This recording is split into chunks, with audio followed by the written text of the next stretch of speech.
The Shawano County Board. We'll start with the silent meditation and the Pledge of Allegiance. And everybody please remember our first responders that put themselves in are for our safety.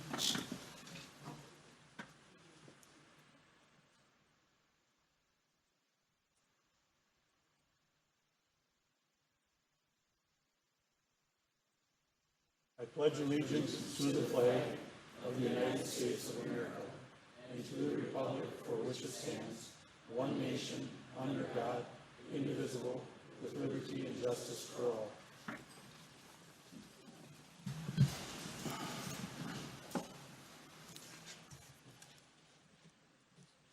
Okay, approval of the minutes from a previous meeting. Motion by Randy Young, seconded by Bill Swatala. Is there any questions or comments or corrections that anyone can see? Okay, seeing none, then by acclamation. If you are in favor, all in favor, say aye. Aye. Opposed, same sign. Motion carried. Item number 4, public comment. Is there anyone in the back that would wish to speak? Okay, keep it short, Peter. This isn't about politics.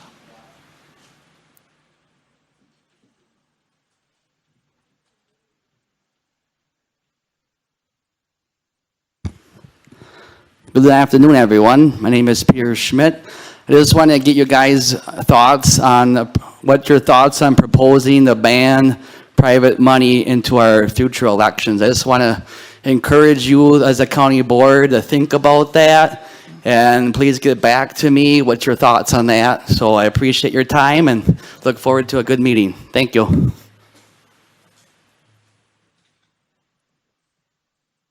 Is there anyone else that would wish to address the board? Okay, seeing none, then we will move on to the motion to deviate. Is there a motion? Motion by Devin Crejon, seconded by Grant Stazek. Once again, by acclamation. All those in favor say aye. Aye. Opposed, same sign. Motion carried.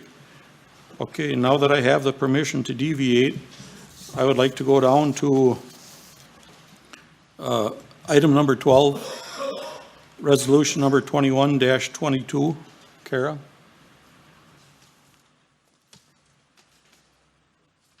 That's the one for Deb. Resolution number 2122, thanking Deb Lidbury for her 21 years of service to the residents of Shawano and Menominee counties. Whereas Deb Lidbury operated as Shawano County's nurse representative on the Board of Health and Veteran Services for roughly 21 years. Now therefore be it resolved by the Shawano County Board of Supervisors in this session, this 22nd day of June 2022, that the Shawano County Board of Supervisors hereby publicly thanks Deb Lidbury for her approximately 21 years of service to the residents of Shawano and Menominee counties. This was submitted by the Board of Health Veterans Service Committee. Is there a motion to approve? Motion by Steve Geetz, seconded by Mike Wiesner. Would you like to give us a few words?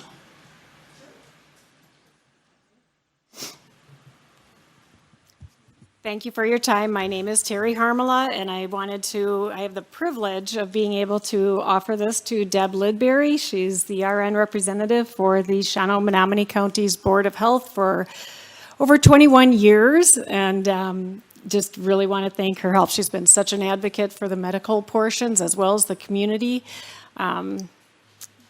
Just really appreciate you, and it's a little bittersweet, but she's kind of moving on with her life and has got us on a great foundation for that.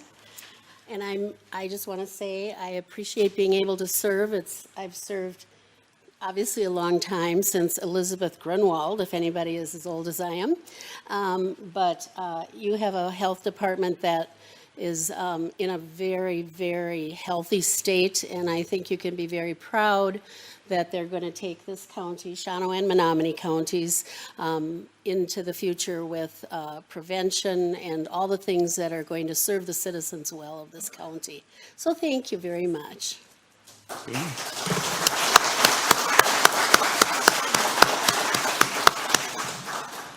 Well, with that then, if you are in favor of thanking Deb, you would vote yes.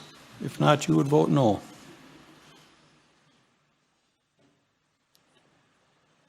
25 yes, 0 no, with 2 absent. So thank you very much, Deb. We had to deviate because she's done and she wants to get out of here. Okay, we will, now we will move back and go back to our order.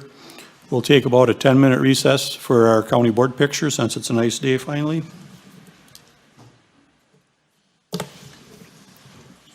Same as usual out on the front steps of the courthouse. Get on to the chairman's report. The only thing I have, well, we'll do Peter from Skepi would like to give us a report.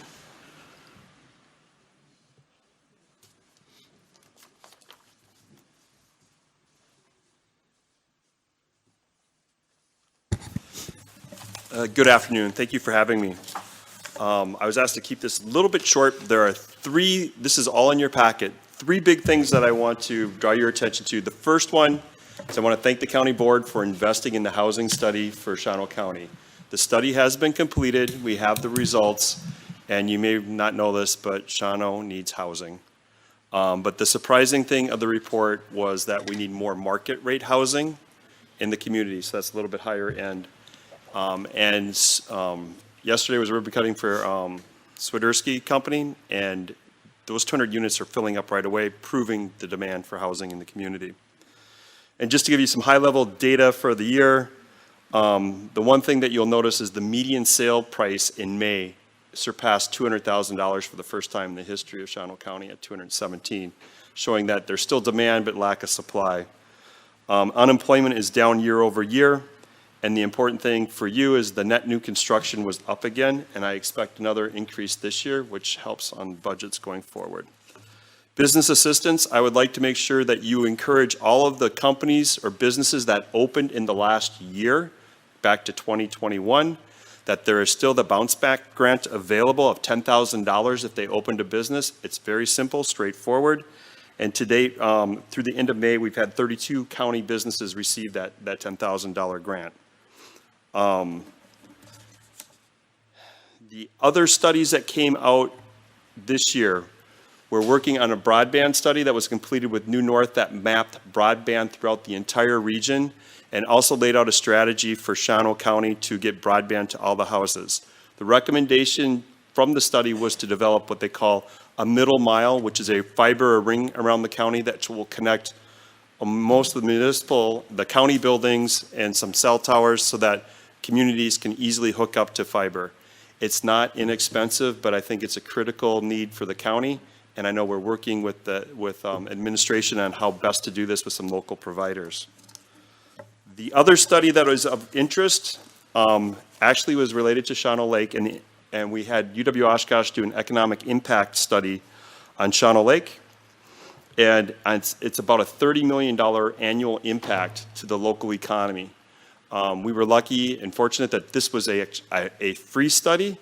The other ones always cost money. So we were happy to get this in. With that, I'd entertain any questions from the board. And I know you have a long agenda today, so I don't want to take up your time. Any questions from anyone? Okay, well, Randy, go ahead. Just a $10,000 grant. Randy. If you look onto, it's East Central Regional Plan Commission administered them. Tom's on that board. It's on their website. It's called the Main Street Bounce Back Grant. The grant expires December 31st. It's very minimal paperwork. And if you want, you can call me at the Skepi office and we can get you hooked up. The other thing, all 3 studies are also on the Skepi website. So if you need some light bedtime reading, feel free to go through those studies. You'll be sleeping in no time. Go ahead, Grant. Chairman, Mr. Tillman, I guess, has the Skepi board discussed any of these yet? The housing study has been discussed with the board as we've been going through the process. The lake study will be discussed this week because that just came through. And the broadband has not been officially finalized, but they've looked at portions of it. I guess with the housing study you said they discussed, did they kind of do a priority of what they wanted to kind of target for the SCEPI board at least? Well, actually, in the study, each community has some specifics laid out for them. Right. But every community in the county basically lacks market rate housing, which market rate is a little bit more than I'm willing to pay. So, for a grain of salt. Anyone else with any questions for Peter? Okay, and I don't want to discourage anybody as far as applying for the bounce back, but I think it was, it was either last week or 2 weeks ago at a meeting for East Central. He said that they most likely have enough applications now to where it'll deplete the funds. But you don't know. They might all at once put some more money into it, because the first time they put it out, it went over so well, they put the same amount into it again. So if there is anybody out there that thinks they could use it for a business, put in your application. One caveat, bigger than 400 square feet. That was Correct. One of the changes. Yep, that's one of the changes they just made, the state did, because they were getting all kinds of these for a little, like a 10 by 10 office for their business. So they kind of put a kibosh to that. Okay, thank you, Peter. And with that in mind, I do believe we have someone here from, Kara had it down as an agenda item or under the chairman's report, but we could do the Greater American Housing Authority. Is there anyone here that would like to speak?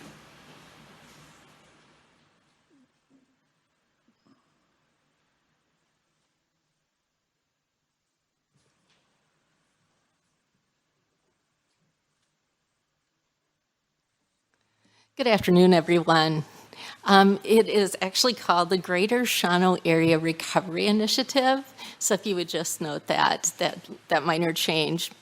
For those of you that do not know me, I am Nancy Schultz. I'm the Executive Director for United Way, and I'm also the Program Coordinator for Leadership Shawano County. And I do want to thank you for taking the time today to allow us to come and speak to you. I'm really near and dear to a project that we started back in August of 2020, and it is called the Greater Shawano Area Recovery Initiative. I'm going to bring this down a little bit. So the goal of this project really is to provide safe, supportive, and a healthy environment to support individuals that are in the recovery journey. And so why did we start this project?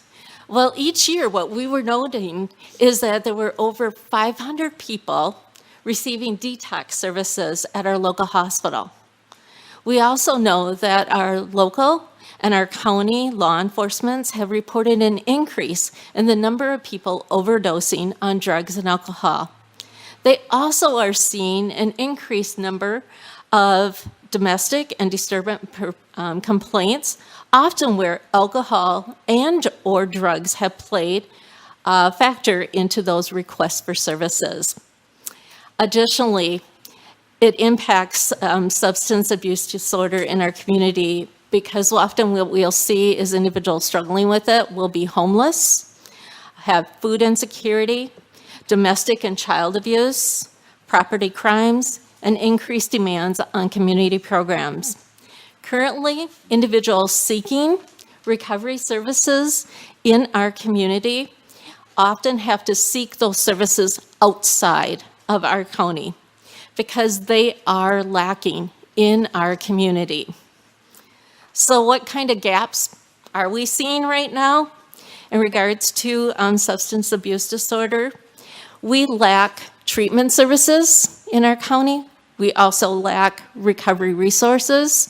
We also lack recovery housing for both men and women. We are in need of more peer supports for those in recovery. We also need to reduce the stigma associated with substance abuse disorder. And we need community engagement to help support those in the recovery walk. But there is hope, guys. And the hospital emergency room in December of 2020, actually started a program called ED to Recovery. And since they started that program, they are seeing more peer support connections happening in the ER with individuals who have overdosed. We also are seeing more individuals that are seeking and engaging in treatment. We also have more individuals that are in the recovery that are looking to become trained as recovery coaches or peer support specialists. And as you know, Becky Egren is here, she is our drug court coordinator, has done a fantastic job with drug court, and it has been a very successful program. We have many community partners right now involved with us on this project. And if you look at the back of your flyer here, you will see a number of them. These aren't all of them, guys, but this is a number of our community partners that are really concerned about those struggling with substance abuse disorder. Currently, we are partnering with a company called Unity Recovery Services. They are a nonprofit agency from the Fox Cities to help us bring a peer support model which uses peer support specialists and recovery coaches to set up a women's recovery home. So I've actually invited the director for Unity Recovery Services to share about him and to share about his role in this project. So I'm going to turn it over to him.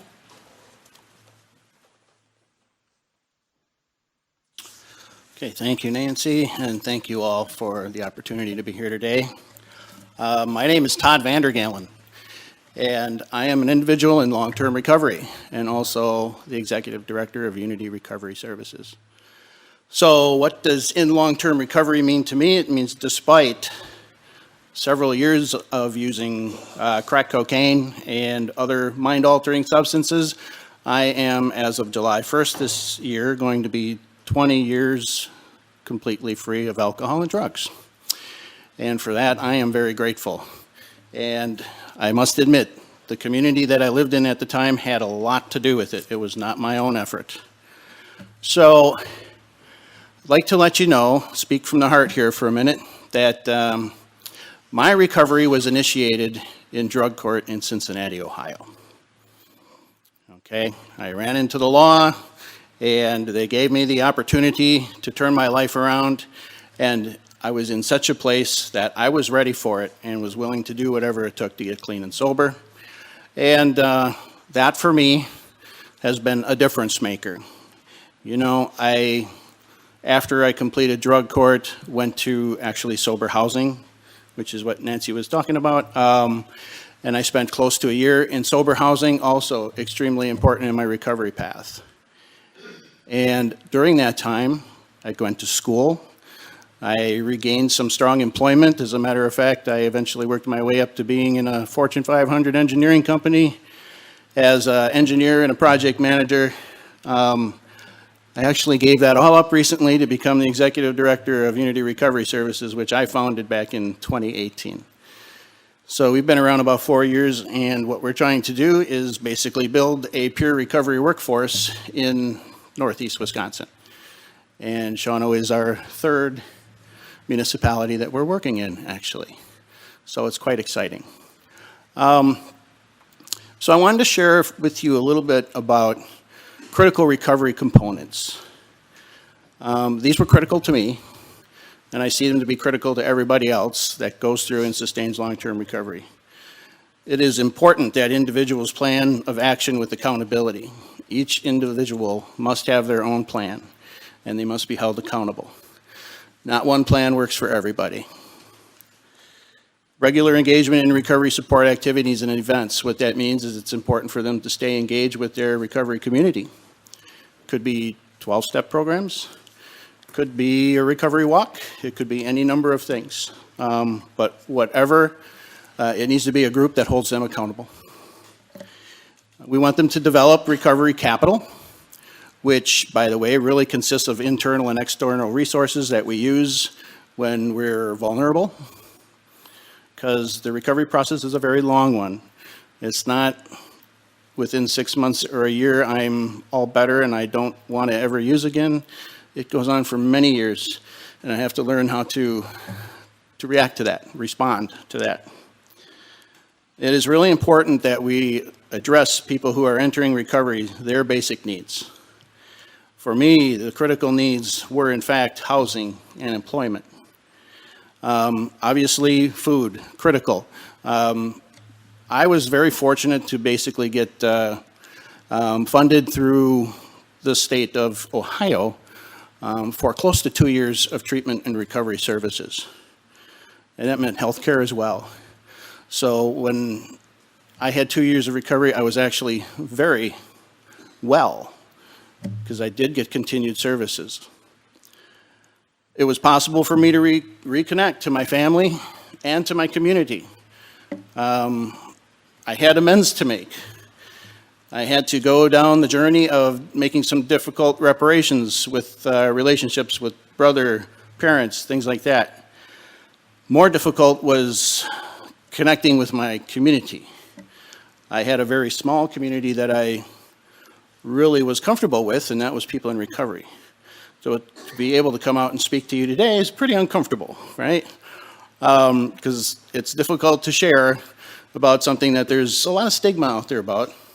And hopefully we can kind of clear some of that up and get you to kind of reach in your heart a little bit today and feel what it really means to be in recovery.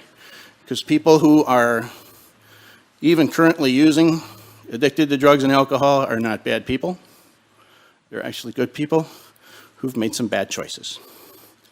And they can be repaired. And of course, we have to address underlying issues in order to sustain long-term recovery. A lot of time there's some trauma in the past. Many of you maybe have heard about the ACEs test that we give to most individuals in mental health services these days. And the truth is, if a person has a score of 4 or higher on the ACEs test, they're like 4 times more likely to get involved in substance use later in life. So the Recovery House program that we're looking at today, what we're hoping to do is to create a safe, supportive environment for women. Candidates must be medically cleared. We will allow short and long-term stays, whatever it takes. Again, this is an individualized program. And we're looking for holistic recovery planning. It is not just about physical wellness. It is also about spiritual, economic, and all the other factors that go into wellness. It's a 3-phase step-down program, so it starts with a relatively high structure, steps down to a medium structure and a low structure before they basically go out and fly on their own. Structure, accountability, there's a resident handbook that will make it very clear what the expectations are. And the expectations will be enforced through some peer support. Employment and life skills development is part of the program. Regular meetings with a peer support specialist, basically meaning they want to help them develop a recovery plan, and they want them to help them be successful in that recovery plan. There are weekly mandatory house meetings, on-site family groups and visits, targeted support for vets and other populations, and there will be very affordable program fees for this. Because it is really important that a person who is in early recovery not only be able to pay, but begin to save, because a lot of times they've lost a lot of time and they have to make it up. So those are the things that, we're hoping to do in the recovery program. We've got some data here that really tells us that we are going to see decreased substance use from intake to their follow-up services, reduced probability of relapse significantly. Typically, after leaving treatment, people are 47% likely to relapse, and in fact, this takes their number down to 22%. Lower rates of incarceration, meaning 3% versus 9%. Increased employment, 78% of the people after 1 year of being in sober living are employed versus 49% people who do not go to sober living. And there are a number of other very good outcome measures that I won't take your time with right now, but I can tell you that this is an evidence-based program and it works. So I really hope you'll support it. Would you like to share anything else, Nancy? Yeah, I wanted to just just share with you guys what we are currently working on as a committee. Our goal right now is to establish a women's recovery home. And the goal is, we have a lofty one, by September of 2022. We are in the process of trying to raise funds for that house right now. We are also in the process of working with various organizations to bring a recovery resource center to our community to help support those in recovery. We are also expanding our peer support and recovery coach services, and many of our individuals in our drug court program are already starting to get engaged with that training. And we also are working with Peter Tillman to educate our businesses about supporting those in recovery right now. So those are some of the lofty things we are working on, and I wanted you just to finish up with a final note. Yeah, very quickly. Most counties and municipalities, some municipalities in the state, did get on board with the class action lawsuit against the opioid companies who, I won't say created the epidemic, but certainly fueled the fire. And we do have settlement dollars out there that will be trickled down through the state to the counties and to the municipalities. And some of those funds will be coming to Shawano County because they were part of the class action. And I would ask you to consider appropriating some of those dollars to support this effort. Put the money right back where it can help the individuals who have fallen victim to exactly what it is we've got the settlement dollars for. I'd certainly appreciate it. Thank you. Okay, anyone have any questions? Okay, seeing none then, thank you very much. And just on a side note, I got to stop by and see Lorenda. I have another email regarding that. That is moving along the settlement. And I think the last thing we had to do was, really, we didn't have to do anything, but we had to verify if the settlement that was going to be handled by the attorneys, naturally, they're making sure they get their cut first. So we had to agree that, yes, this was the one that we approved to work on it, and this one, and this one. And I do have another email. I don't believe Lorenda has it yet. I got it either today or yesterday. But that's possibly where the funding would use for something like this, because the first initial stuff that came out, almost all of the money would be funneled through DHS for various recovery type programs. And we wouldn't be allowed by the rules to take it and use it for much of anything else. But that was all preliminary, what I read so far. So once they get the final settlement signed, then they'll have the whole list of rules that we have to follow and go by. As far as anything else for the chairman's report, the audit is going along. We should have the audit done, I believe, next month. And the way things are looking, they're looking pretty good. We did not go in the hole at all last year. We may have substantial amount even going into the general fund, so in the future maybe we'll address a few needs that the county has, as long as we see a, I don't know how to say it, repetition over a few years, that we would have some extra money that is sustainable, that we could spend it on something. The ARPA funds, I had Jimmy send out an update for everybody of what we're down to.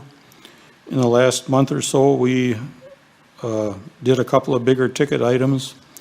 One was body cameras for $412,000 and squad cams for the sheriff's department.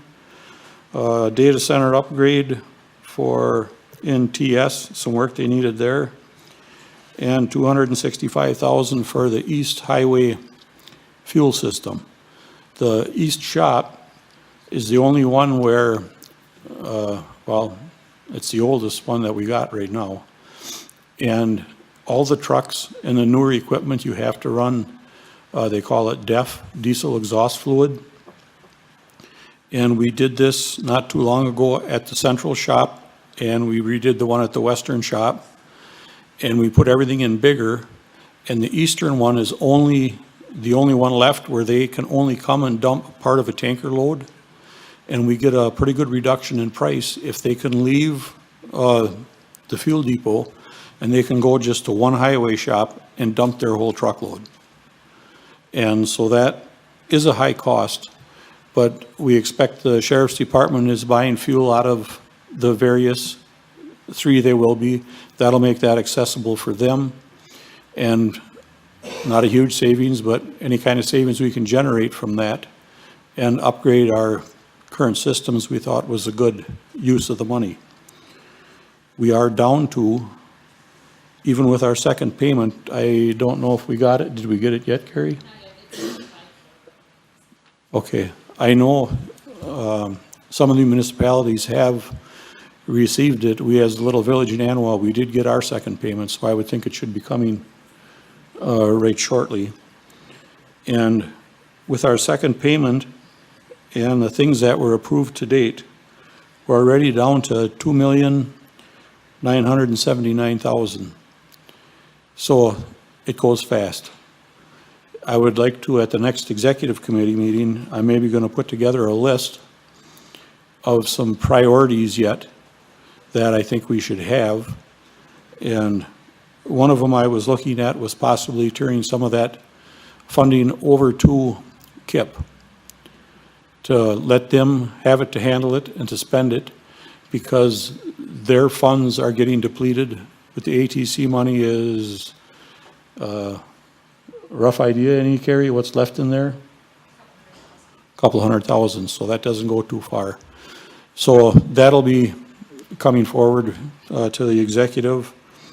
And then an executive will maybe have to make up our mind if we're going to do anything for the library. We'll have to get that either moving or get a decision made, yes or no, between that and the library board, and kind of allocate that money out, because we do have other requests coming. Several times already we received a request from the village of Bonduel that for us to give them some money towards their sewer and water project for rebuilding a road, and we've consistently denied that. The city came at the last meeting and they were asking for funding for their project downtown, and we denied that because the money goes so fast. We thought we have plenty of county projects that need to be addressed before we start sharing into them other projects with other municipalities. And not only that, we thought if we started funding things for local municipalities, everybody would have a project then to do and be looking for more. And the county would benefit not much at all out of it in the end. So them are basically the two items. There is a note on here too. You guys will see that you're all getting a big raise for the gas. The IRS is going to up the rates to, what was it, Jimmy? I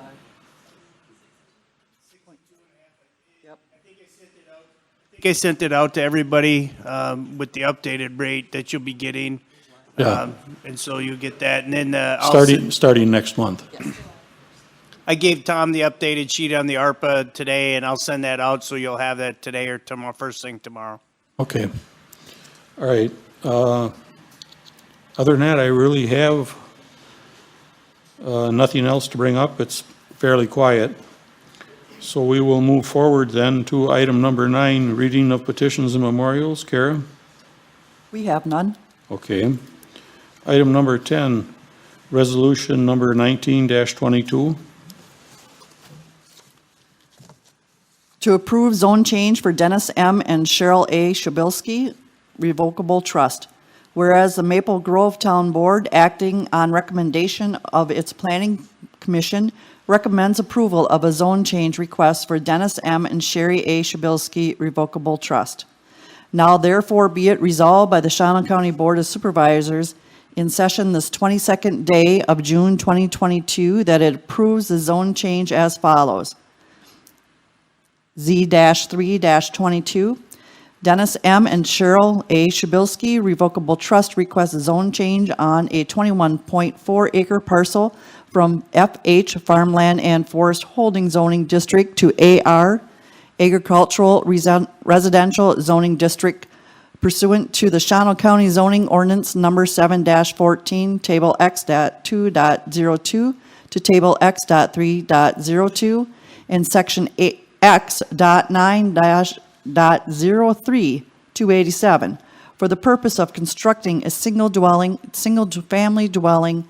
Property is located and described as part of the northwest quarter of the northeast quarter of Section 4, T25N, R18E, bonded and described as commencing at the north corner of the said Section 4, thence south 87 degrees 33 feet 37 inches east along the section line, 291.49 feet to the place of beginning.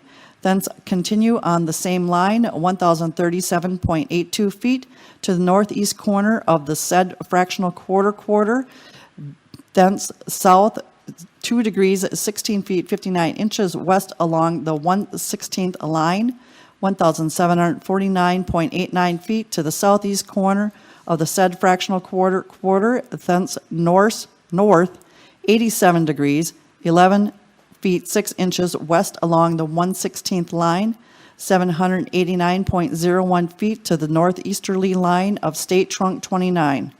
Thence north 30 degrees 9 feet west along the said highway line, 652.47 feet. Thence north 62 degrees 51 feet east, 262.53 feet. Thence north of 30 degrees 16 foot west, 139.55 feet, thence north 65 degrees 31 east, 20 feet, thence north 2 degrees west, 941.69 feet to the place of beginning. Laying west of State Highway 29, parcel number 030-4-030-04120-0000, Town of Maple Grove, currently vacant land. This was submitted by the Planning, Development, and Zoning Committee. Okay. I'm going to find out if she's actually got to read all of that stuff or not. Nice. No? You never did? If I may just interject, I know Pam just read essentially the first sentence and then the parcel number and Town of Maple Grove at the bottom. Okay, we got Okay. another one coming, so. Well, you can start practicing with the next one, then you can edit it. next Okay. resolution is the same. Is there a motion to approve all of that? Motion by Kathy Lubke, seconded by Bill Swatala. Any questions or comments? Kathy, do you wish to comment? Or do you want to defer to? Okay. Does anyone else have any questions or comments? Seeing none, then if you are in favor of resolution number 19-22, you would vote yes. If not, you would vote no. 25 yes, 0 no, with 2 absent. So the resolution has passed. Item number 11, edited version, please. Resolution 20-22. To approve a zone change for Byron M. and Jody Shire, whereas the Green Valley Town Board, acting on recommendation of its Planning Commission, recommends approval of a zone change request for Brian M. and Jody Shire. Now therefore be it resolved by the Shawano County Board of Supervisors in this session, 22nd day of June, 2022, that it approves the zone change for Town of Green Valley, property address W182 Funk Road, parcel number 020-25440-0000. This was submitted by the Planning, Development, and Zoning Committee. Is there a motion to approve? Motion by Tess, seconded by Mr. Gretzinger. Any questions or comments on this one? Kathy, no? Okay. Anyone else have any questions or comments on it? Okay, seeing none, then if you are in favor of granting the change, you would vote yes. If not, you would vote no. 25 yes, 0 no, with 2 absent, so the resolution is passed. Item number 13, we already did, thanking Deb for her time. Resolution number 22-22, Kara? Approve temporary work rule regarding hours of operation. Whereas the standard hours of operation for most Shawano County offices are 8 a.m. to 4:30 p.m., Monday through Friday. Be it further resolved that the Board of Supervisors gives the Executive Committee authority to rescind, update, and amend this temporary work rule upon recommendation from Administration and Human Services. So it's submitted by the Executive Committee. Is there a motion to approve? Motion by Kevin Conrad, seconded by Sandy Stanky. The reason we are putting this in, other counties are passing this. Some counties are going to where they're going to be closed altogether on Friday. The courthouse wouldn't even be open. The offices wouldn't. And this kind of fits in with our turnover ratio to try and, another way to try and make things a little bit better for our current employees. Because I think, what did she tell us at the last meeting? I believe it was 20%? We're at 20% turnover rate, and as Tom's alluded to, it's just an effort to have some flexibility. I had talked to the city. This is the same hours that the city runs. It's been very well received from their employees, and this was just an opportunity that we wanted to take a look at to see if the employees liked it. Number one, and just. We've got to be more flexible, I think, as we look at ways to retain our employees. We lost a very good employee this week that was in Parks that's going to be a checker at Walmart making $3 more. So, we've got to be able to have some flexibility with some other things other than just pay. Okay. Questions or comments? The reason we did put in there that language to leave it up to the Executive Committee is because we thought this would be kind of like a trial basis and not something permanent that we would have to go back through the whole procedure. If it doesn't work out, we'll go back to our other hours. If it does work out and everybody's happy with it, then we would just leave it in place. Jerry Erdman. Yes, is this in conjunction with where people can work from home instead of coming here, or is it just taking the No, afternoon? we're looking at everything, Jerry. We're trying to make it more accommodating to where if they have, a good example would be like Heather that does payroll downstairs. It's all computer work. And if she can stay home and do the job from home, she doesn't have to come every day. I don't see why. And lo and behold, as Matt told us, when they're working from home on the computer, they're logged into the system. So it's very easy to track their time and their hours that they are putting in anyway.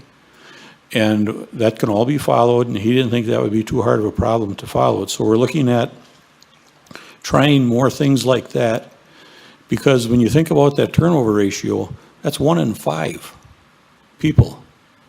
And some of them don't last too long at all, or they just go somewhere else. So I guess we got to go with the times a little bit. I wasn't too big of a fan with something like this at first, and I'm kind of old school. I'm not a big fan with the working from home, but Highway already works 410s during the summer. There's no one around on Fridays at Highway, and there seems to be no problem there. So in this day and age, I guess we got to venture out and try some new things. Sandy? As Jim alluded to, the city did go to this also. Actually, it was a survey that we did with the employees, and for retention purposes, this was a biggie. And our employees were very happy to go to this.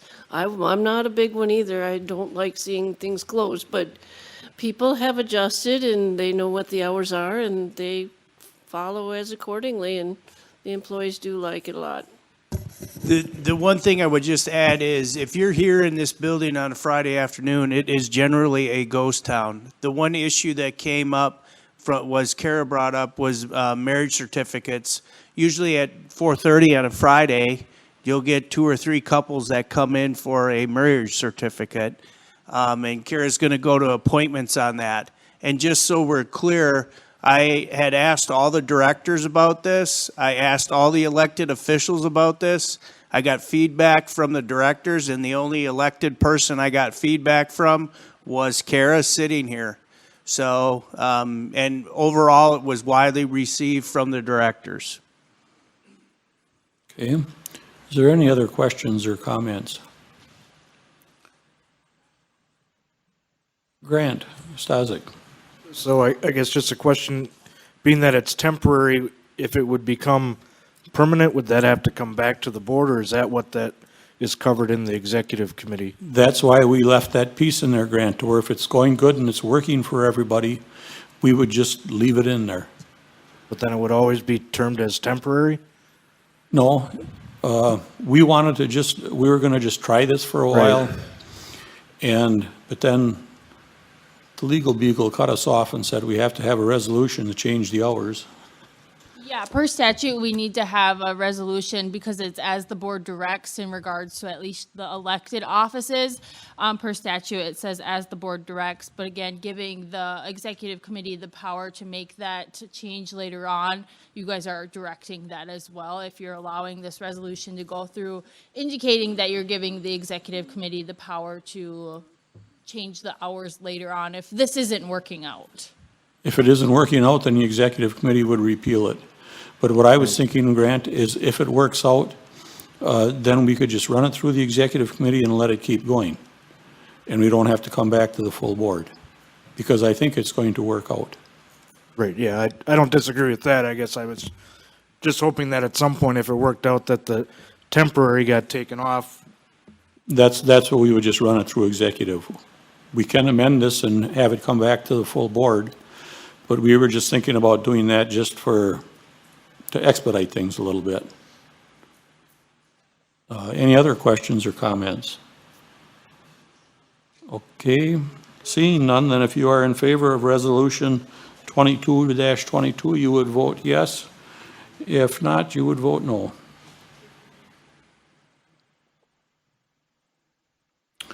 $25 yes, 0 no, with 2 absent, so the resolution is passed. Okay, we'll see how it works. I hope it works, because we gotta get a little creative, I guess. Item number 14, annual reports. Same as usual, Skeppy has their annual report done, and so does the highway, and they should be on file. If you want to see a copy, they can get you one, or electronic copy. And any questions, please direct them to Skeppy, would be the gentleman that was just here before, Peter Tillman. And highway, you can talk to Grant if you got any questions or comments on his end. Item number 15, report by the Executive Committee on General Accounts and Claims. Kara? The May general account listing total is $516,552.22. That's a typo on the screen, it's not 72. Okay. Is there a motion to pay the bills? Motion by Randy Young, seconded by Devin Crejon. Is there any questions or comments on any of them? Okay, seeing none, then if you are in favor of voting to pay the bills, you would vote yes. If not, no.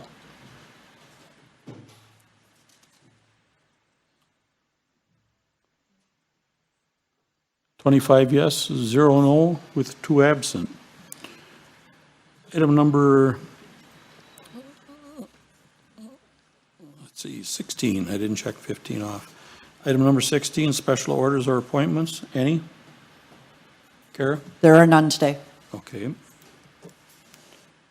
Item number 17, acceptance of the committee minutes. Is there a motion to approve? Motion by Milt Marquardt, seconded by Grant Stazik. Is there any questions or comments on the committee minutes? Okay, seeing none, we can do this by acclamation. All those in favor say aye. Aye. Opposed, same sign. Motion carried. Item number 18, board member comments on new business. Okay, Joe Miller. Thank you, Mr. Chairman. Just advise townships of Almond, Bartlemy, and the western half of townships of Red Springs, we received significant, substantial damage from the tornado that went through last Wednesday night. Stockbridge alone, we're over, conservative estimate of about 2,000 acres flattened. So just that's the report to the county that we did out there in the western end of the county, received significant damage. Thank you. Power's not even restored yet to some residents. Thank you. So we can stop out by you, Joe, and get free firewood? Help yourself. Well, I shouldn't laugh, it's really nothing to joke about, but Arlen, Tober. Yes, I was just wondering, is there any new things going on about the solar outfit at the county farm? As far as we know, it's in progress, and they really don't tell us anything, Arlen. When they started, they said it was going to be, the agreement was for the 5 years for them to study the project, and they said usually in 2 to 3 years is the time that it takes for them to get all their paperwork in and done. And let's see, we are on, I think, year 2 right now. So hopefully we'll start to see something here within the next year, one way or the other, if they're gonna do it. I would think they're going to do it because they keep passing more and more things the state has to make it easier for them. And along with that note, I did mention last month and that the city was looking at the possibility of adding some in at the airport, if possible. So I'll have Jimmy check with them and see too if they're gaining any ground on that. Kathy Lubke. Yeah, I want to piggyback back what Joe said. With the storm, there was multiple damage throughout the county. And I heard of many individuals opening homes to come and cool off, shower, offering water for animals. That's Shawano County. Them are good people. The crews that came out to clean up the debris and the electric companies that came in right after, they worked around the clock. This weekend, Father's Day, enough cannot be said good about these people. Personally, I was out of power till Sunday afternoon, 3:30. If you guys know anybody that were on these crews, thank them for us. It's something I took for granted, and I really appreciated them, so thank you. Okay. Anyone else?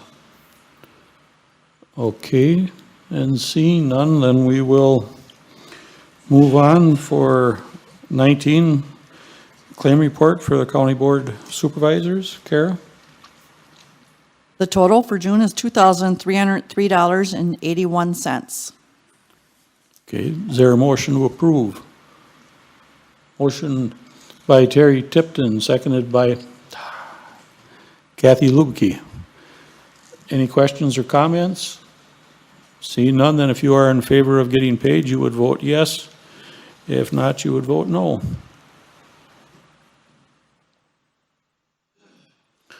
$25 yes, 0 no, with 2 absent. So you will get paid for the day. Next meeting date is July 27th, 2022. Things were a little short this month, but with that coming up for the work rule and that, I thought we should still have a meeting. And I'll see if there's not a lot of items from PD&Z next month. We'll see if we have a meeting or not. We'll just leave that for now to be determined. So with that, then we are down to motion to adjourn. Motion by Joe Miller, seconded by Tess. All those in favor, say aye. Aye. Opposed, same sign. We are adjourned.